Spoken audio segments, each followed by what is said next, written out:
최근 롯데자이언츠를 보면 정말 한숨만 나오네요. 후반기가 시작이 되면서 그동안 좋았던 타선이 힘이 빠지기 시작했고요. 마운드는 반즈가 새롭게 투입이 되고 굉장히 좋은 투구를 선보였음에도 불구하고 믿을 만한 선수가 부족하네요.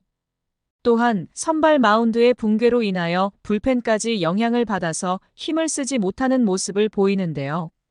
김태형 감독도 대책을 세우고는 있지만 정말 쉽지 않은 상태입니다. 일단 선발부터 정리를 해야 하는데요. 김원중이 마무리로 나와 최근 2연속 9원패를 선보였지만 35경기에 나와 16세이브의 평균 자책점 2.84로 좋은 흐름을 보이고 있기에 아직 믿음직하죠. 결국 김태형 감독은 강속구 파이어볼러인 이민석을 다시 선발로 기용하는 승부수를 띄웠습니다. 그러면 롯데의 현 상황과 김태형 감독의 새로운 대안에 대하여 알아보겠습니다. 구독과 좋아요 눌러주시고 롯데를 응원해주세요. 6월 모든 구단 중 팀 타율이 3할 1푼 1리로 1위였던 롯데 자이언츠 타선이 7월 이후 갑자기 차갑게 식었는데요. 타자들의 타격 사이클이 동반 상승을 했던 지난달 공격력이 계속될 것으로 보이진 않았지만 예상보다 기복이 크죠. 만날 때마다 치열한 승부를 펼쳐 기대를 모은 LG 트윈스와의 경기에서도 타선이 무기력했습니다. 23일 경기에서 선발 투수로 나온 에런 윌커슨이 7이닝 1실점으로 호투를 펼쳤지만 타선의 도움을 받지 못하고 롯데는 패배를 했죠. 롯데는 7월에 치른 14경기에서 팀 타율이 2할 4푼 5리를 기록 중에 있습니다. 시즌 초반 타선의 침체기를 후반기 시작과 더불어 다시 겪고 있는 것으로 보이는데요. 10개 구단 중 9위에 위치해 있죠. 6월과는 너무 비교되는 성적입니다. 득점권 타율은 2할 7푼 1리로 낮은 편은 아니지만 유독 주자를 3루에 두고 득점을 하지 못하는 상황이 이어지고 있습니다. 무사 상황에서 2번, 1사 상황에서는 6번이나 기회를 살리지 못했죠. 주자를 3루에 둔 15번의 기회 중 희생플라이조차 치지를 못했습니다. 같은 기간 KT는 주자가 3루에 있을 때 팀 타율이 5할 5푼 6리를 기록한 것과 대조적인데요. 그래서 후반기 KT의 기세가 대단하죠. 김태형 감독도 이 부분에서 아쉽기는 하지만 아직 타선을 믿고 있습니다. 그래서 최근 약간의 부침이 있지만 살아날 것으로 기대를 하고 있죠. 정작 롯데의 문제점은 타선보다는 선발진에 있다고 생각을 하고 있는데요. 결국 다시 특급 유망주인 이민석 카드를 다시 꺼내 들었습니다. 이민석은 지난 2022년 신인 드래프트에서 롯데의 1차 지명을 받았는데요. 데뷔 첫 시즌부터 1군 무대를 밟은 이민석은 27경기에 등판을 하여 1승 1패 5홀드에 평균 자책점 5.88을 기록하면서 경험을 쌓았죠. 이듬해도 불펜 투수로 시즌을 준비했지만 개막점에서 부상을 당하는 최악의 상황을 겪게 되었고 토미존 수술과 함께 팔꿈치 뼈조각 제거 수술을 받으면서 시즌을 날려먹었습니다. 그리고 긴 재활을 통해 올해 다시 마운드에 복귀를 했는데요. 2군에서 시즌을 시작한 이민석은 오랜만에 마운드에 섰던 탓에 다소 고전을 했지만 선발로 보직을 변경을 한 뒤부터는 투구 내용이 급격하게 좋아졌습니다. 이에 김태형 감독은 이민석에게 1군의 선발 기회를 제공할 뜻을 밝혔고 지난 5월 19일 두산 베어스를 상대로 시즌 첫 등판에서 최고 154km의 빠른 공을 뿌리는 등 3.1이닝 2실점으로 인상적인 투구를 펼쳤죠.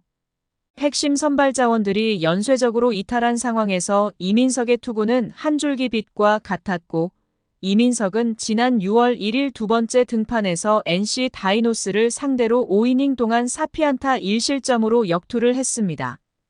하지만 7일 SSG 랜더스전에서 1.1이닝 동안 5개의 볼넷을 내주는 등 3실점으로 아쉬움을 남기더니 14일 LG 트윈스전에서도 2.1이닝 6볼넷 4실점으로 무너지면서 결국 선발 로테이션을 지키지 못하고 불펜으로 보직을 변경했는데요.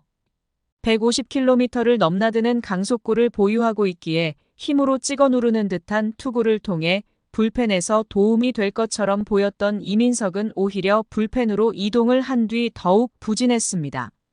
올 시즌 불펜에서 이민석의 성적은 8경기에서 1패 1홀드에 평균 자책점 7.50으로 좋지 않았는데요. 그러나 최근 기회를 받았던 이인복이 부진하면서 5선발 자리에 공백이 생기자 김태형 감독이 다시 한번 이민석에게 기회를 줄 뜻을 밝혔습니다. 솔직히 김태형 감독으로서는 선택의 여지가 별로 없는 상황이기도 한데요.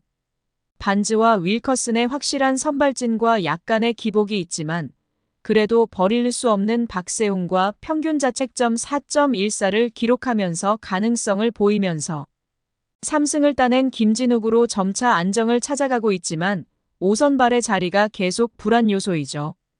시즌 초부터 여러 투수들을 투입하면서 찾아가고는 있지만 아직 마땅히 쓸만한 선수가 없는 실정입니다. 김태형 감독은 24일 경기가 취소되기 전 이민석은 금요일 선발로 들어간다고 밝히며 이인복을 내리고 이민석을 중용할 뜻을 내비쳤죠. 일단 24일 경기가 취소가 되면서 굳이 이민석이 등판을 하지 않아도 되는 상황이 만들어졌기에 변화가 생길 수는 있지만 5선발로서 다시 한번 테스트를 해보겠다는 계획인데요.